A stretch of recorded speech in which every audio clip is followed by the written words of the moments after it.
Okay, so one of the basic movements, in fact, kind of the opening movements in that sequence of exercises that Naihanchi put together as sort of a core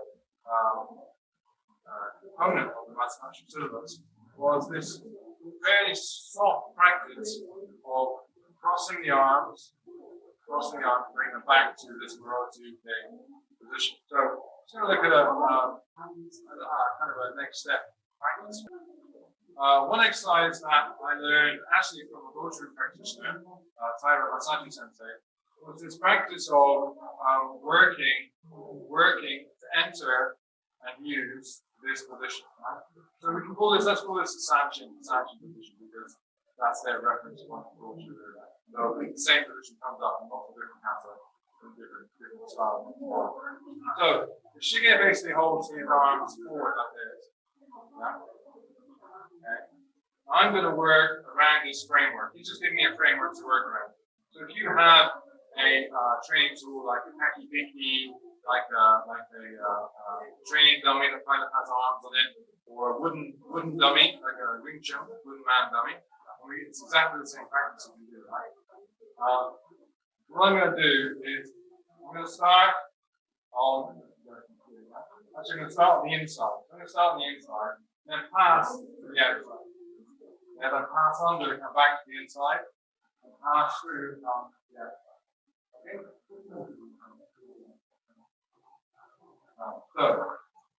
So he's not going to move, just give me a framework to work around. Okay? I'm inside like we do in our warm-up. Yeah? I'm going to bring my right under and bring my left forward. And I'm going to push against the framework. If this is a framework which doesn't move, then I would just adjust the angle. Now, if you move a little bit, I'm going to go back into the center. Keep my position. Keep my hourglass position, elbows in. Keep a little bit of tension there. And middle. So I go middle, left, middle, right. Middle, left, middle, right. Yeah? So one thing to be careful of, okay, I want to keep the contact, the muchimi, the contact with the whole time. So I don't want to pull away that here. Imagine that these are spring loaded, yeah? And that if I let them go, they will stretch forward. Yeah? Imagine this is like a planet, spring, yeah? So I hold it here. Shige wants to push into the center. Yeah? So Shige pushes to the center. So I'm holding them out here, right? I'm holding them out here. Keep pushing to the center. So I can go to the outside and I'm safe. I can come back to the inside and I'm controlling and holding that push into the center toward my target. I'm outside and I'm safe. Okay? And then back in. But if I pull this one down and let it go in, right?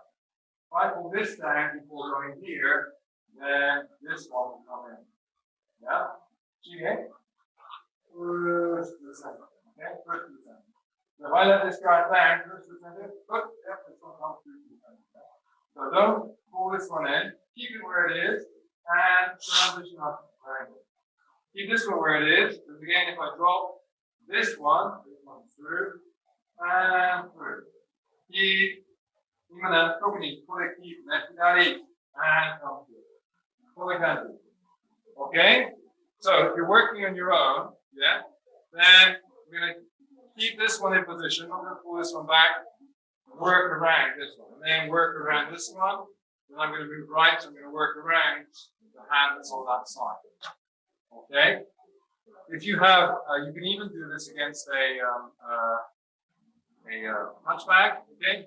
So against the punch bag, and then keep your hands light pressure against the sides of the punch bag, and then to the outside, back to the front, outside, back to the front, okay? And there's a little bit of my footwork. Actually, yeah. I move, slide, slide, yeah? Slide, slide, slide, slide, slide, slide. Slide, slide.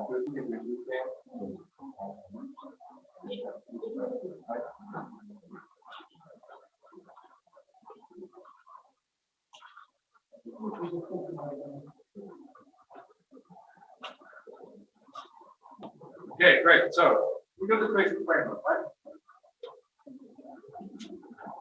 We got the basic framework, yeah? And when we come to the outside, we have a hand free, we can hit, but we want to keep this one. So we don't want to drop this one, hit, right? And as we come in here, keep this framework. Why? Because he has a free hand. Maybe he's going to punch two. So I need to keep this one here, actually covering my side. In some of our kata, we go like this, right? Even this far, cover our side here. So the elbow is in the same position, yeah? So here, hitch, knee, slam, cheek, go, drop, hitch, catch, shoot. Okay, take it slow again. Center. When I have a free hand, I hit with it. Yeah. When I have a free hand, hit with it. See this guy? Okay, next step. Right.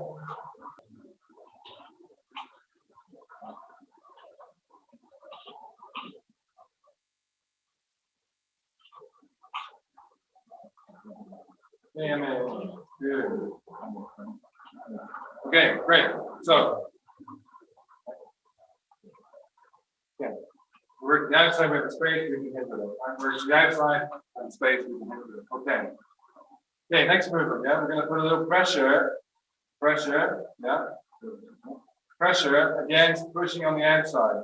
Use the pressure to get him to press in, right? You're trying to press in, and from here, come over here and strike, right? So pressure, so he presses in here and strike. Yeah. So this is the equivalent of this one, right? Here, yeah. Yeah. So as he presses in, allow this to come down, clear the elbow, and strike the wrist. Right? Right. Press it in, hitch, right. Knee, slam, sheep, go, drop, jigs, hatch, shoot, shoot. Okay, so I'm pushing out first to get him to push in. I want to get him to assist me, okay, by bringing his arms together. Right, so I push the other way, I push out, so he brings his arms together, so I can get behind.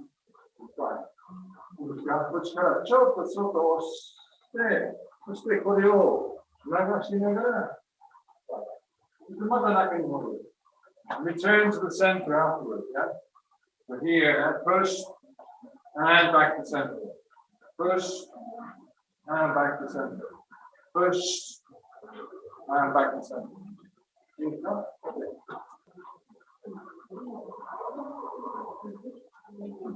So, something looking at that.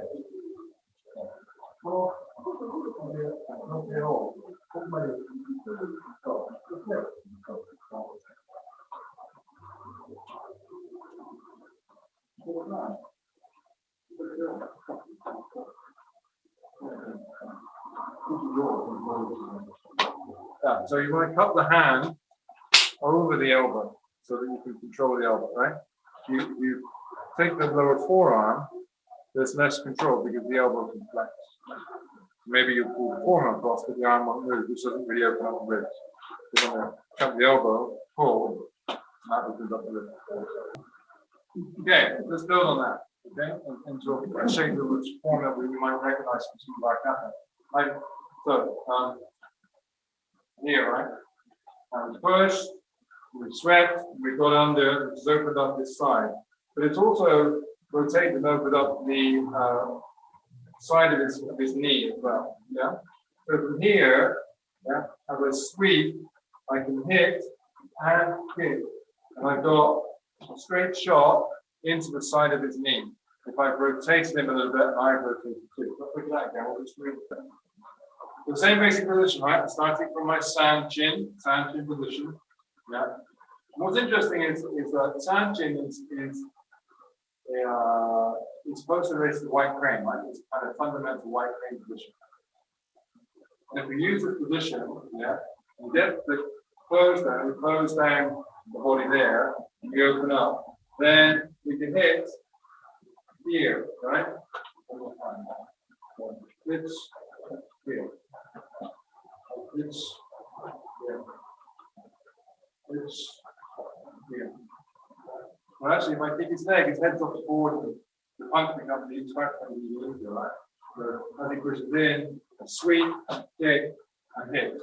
Or do it all at the same time. Yeah?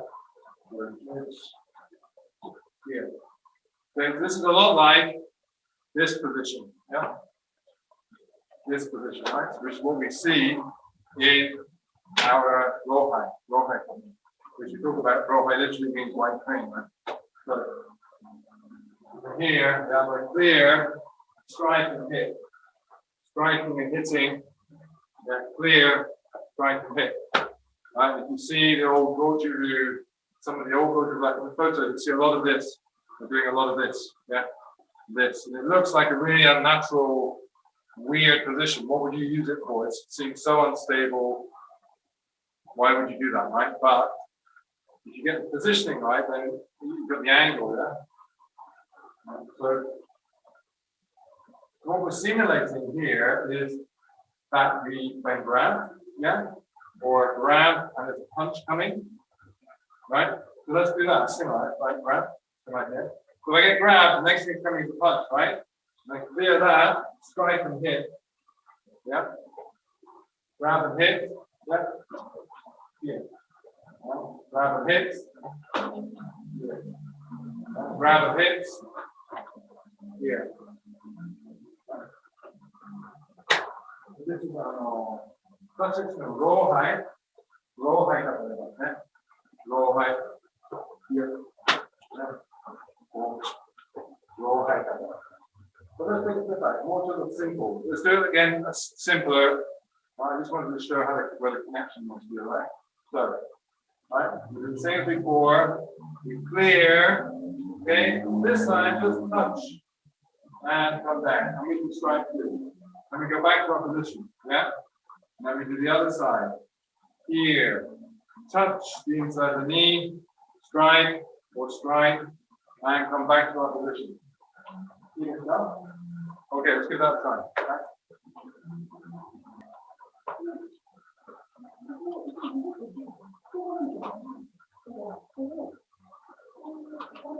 Nice. Okay, good.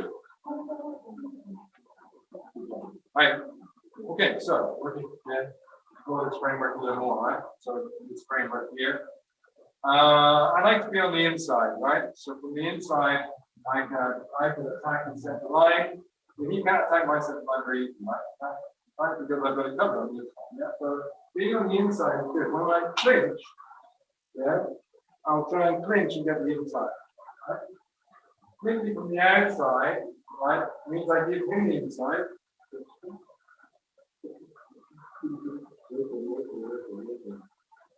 Yeah. He's got the inside and he has superior leverage, right? So this is interesting that when we do our basic strategies, usually in our basics, we're trying to get to the outside and the back, right? Which is good, that's what we want. But when we're on the inside, yeah, we learn to control this space too. Control this space, right? Now, he can, for example, kick or knee, but well, that's something I have to be aware of and try and cover. Yeah. One of the again, another thing we can do is if you kick for knees, yeah, we can move it across, right? You kick knee here and go to the other end. Yeah. So from here, kick knee here and kick. So just so you guys can see that you can see this, right? Right. What's instinctive for him to do from here, he can't get to with his hands, or even if we're in a clinch position, is to drive his knee up and forward, right? Boom, yeah, up and forward, yeah. So one thing I can do then is bring that across. So up and forward, bring that across, and attack the standing leg. Yeah. So from here, right, knee in, here, and attack the standing leg. Knee in, here, other knee, put it in, okay? Other knee, here, and attack the standing leg. Reach, here, attack the standing leg. Reach, I can counter attack with my knee. Yeah. So my knee is doing this here, this, yeah. And then I'll kick, or I'll kick to the side, wherever his supporting leg is. Yeah, so just this, put it, pull, pull, pull. Yeah. Which again, we'll see our kata, pull. Yeah. When we do our rohai kata, this knee comes across our center line, across the ground. Yeah. So now we just go back to the leg. We're going to keep the framework, right? Keep the framework. When the knee comes in, just bring it across. Knee comes in, just bring it across. Knee comes in, just bring it across. Okay, just push across. Yeah, don't go straight, because maybe we're going to touch. Come outside to inside. Outside to inside. What I'm saying to the guys is that we can use their tactile sense now to feel if the other person adjusts their weight in order to be able to lift their leg and attack. So, in order, for example, for them to lift their left leg, they need to shift their weight onto their right side in order to lift their leg, right? So, if you have that position, you can feel that, then you can feel them shift their weight, and you know, therefore, that the left leg, the leg is very likely to be raised and very strong. Kind of wrestling kind of skill, right? You see this when just watching Okinawa sumo. Yeah, watching Okinawa sumo, you see that because the guys are constantly holding on to each other, they have their hands locked into the belt. They can't really see anything because their heads are tucked in against the back of the other person's shoulder. So the vision is very, very limited. You certainly can't see the other person's feet. So they're feeling everything, right? They're feeling the weight shift. They're feeling the weight shift to the left, which means the right foot is likely to be moving, right? This is that kind of tactile skill that we can apply. Okay, so we're going to look at got 5 minutes left, one more position. So from here, yeah, we're going to come underneath and go for a lock here, right? So we push out, so they push in, come through, and go for this locking position here, right? From here, push, come underneath, and go for the locking position. Right? Ideally, I want the hand bent back and the fist facing back behind, with my ability to raise his elbow on my forearm. Okay, so here it's knee. You can see that I can roll and push his hand back in order to get this. It's called a key lock. Key lock. Other side, which knee, hand, cheek, pull, rub, hips, abs, here, jib. Now I realize that the back of my head is open to his hand here, but the purpose of the drill, we're going to go work for this and then deal with that after. Okay?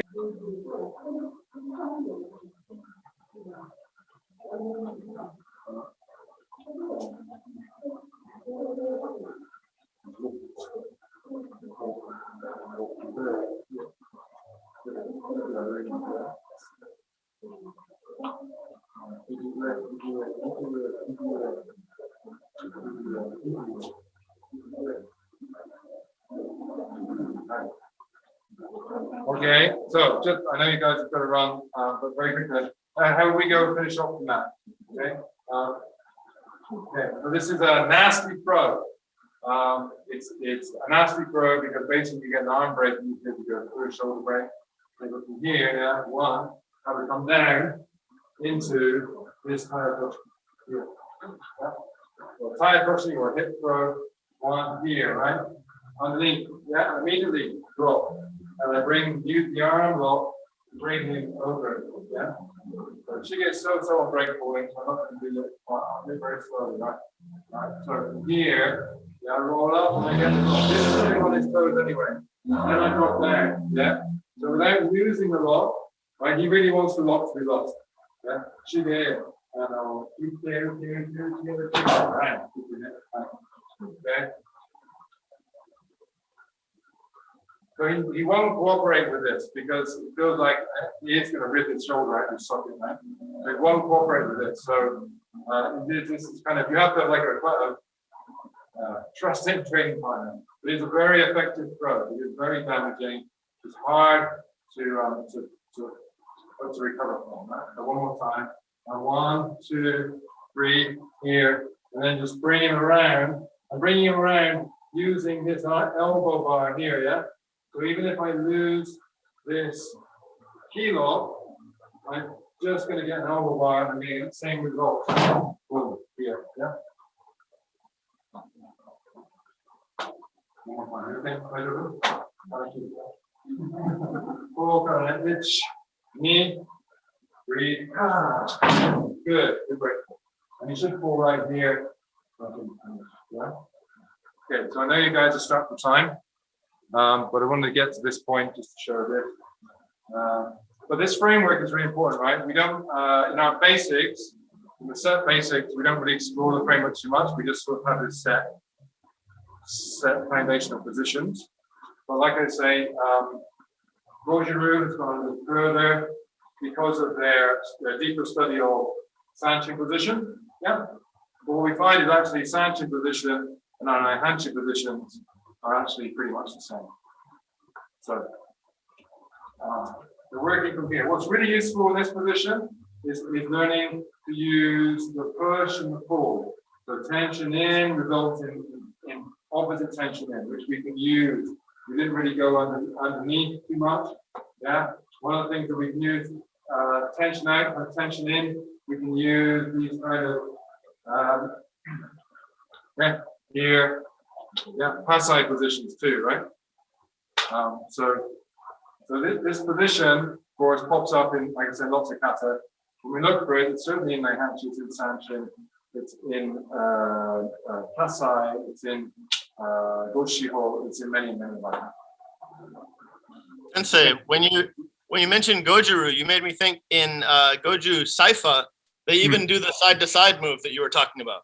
Absolutely, yeah. Wait here, and it's yes, exactly like that, right? And that is not really materially that different from our Rohai. Right. It's just a variation. It really is just a variation because the targeting, what we're aiming for, what we're trying to break, is basically the same.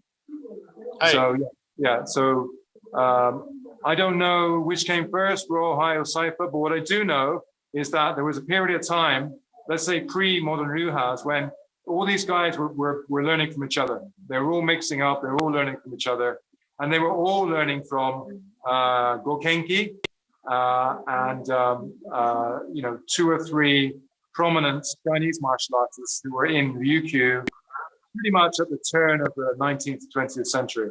And I think and the Kojo family. The Kojo family is the consistent link between Kumimura, the Chinese colony village in Okinawa, in Naha, the port of Naha, right, through to our modern day Ryuha. So yeah, all of this stuff is essentially variations on common themes which were clearly studied and developed by a group of people, Miyagi Chojun, before him, Higo no Kanryo, the so-called, the Tomari Bushi and the Shuri Bushi. These guys were all training with each other, watching each other's demonstrations, learning from each other. So I think it's really interesting, like you say, that you look at Saifa, look at Rohai, very similar. Look at if you take a fresh look at like Seppai kata and our Pinan kata, they're very, very similar. You could make a strong case to say that Miyagi Chojun developed Seppai kata very much based on what he'd seen in the sort of the Pinan style movements too, to some extent. So it's very, very interesting.